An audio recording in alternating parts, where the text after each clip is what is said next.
My dear friends, देखिए, SBI clerk के pre के रिजल्ट में आप अगर सक्सेस नहीं हो पाए, इट मीन्स कि ये नहीं कि आप ये एग्जाम क्लियर नहीं कर सकते हो या फिर आप कुछ नहीं कर सकते। आपके सफलता और असफलता के बीच में एक छोटा सा लेटर है और आपको बस इसी को हटाना है।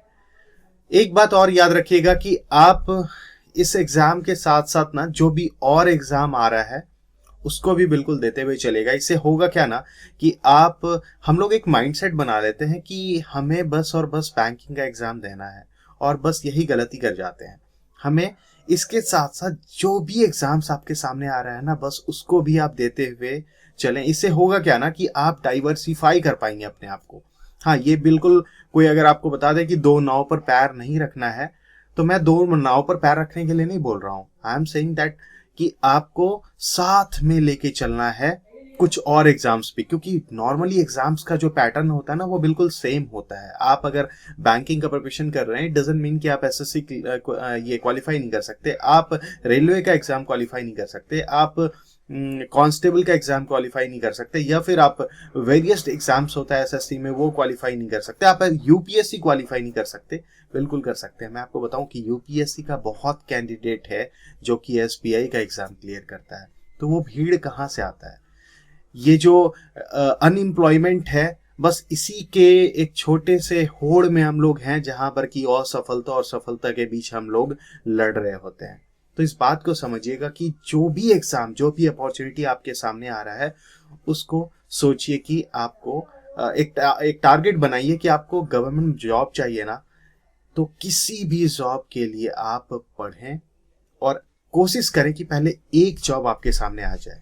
एक जॉब अगर आपके हाथ में रहेगा ना, इट मीन्स कि आपका कॉन्फिडेंस जो लेवल है ना वो कहीं ना कहीं बहुत ज्यादा ऊपर चला जाएगा। और बस यही तो आपको चाहिए कि एक कॉन्फिडेंट लेवल आपके अंदर क्रिएट होगा। बस आपके सामने जो भी एग्जाम्स होगा ना वो सारा का सारा एग्जाम क्लियर होना स्टार्ट हो जाएगा। और जब तक ये आपका कॉन्फिडेंट बिल्ड नहीं हो पा रहा है, तो बस इस एग्जाम में हम लोग क्वालिफाई नहीं कर पा रहे। बहुत सारे एग्जाम्पल हैं सामने में कि आपका बहुत अच्छे एग्जाम, बहुत अच्छे बैंक के एग्जाम में आपने आईबीपीएस पीओ में बहुत अच्छा रैंक्स भी लाया, लेकिन सपोज उस समय की बात समझ लीजिए जिनको कि आईडीबीआई बैंक मिल रहा था, उस समय वो बिल्कुल नहीं सोचे होंगे कि ये बैंक कुछ समय पे प्राइवेटाइज हो जाएगा।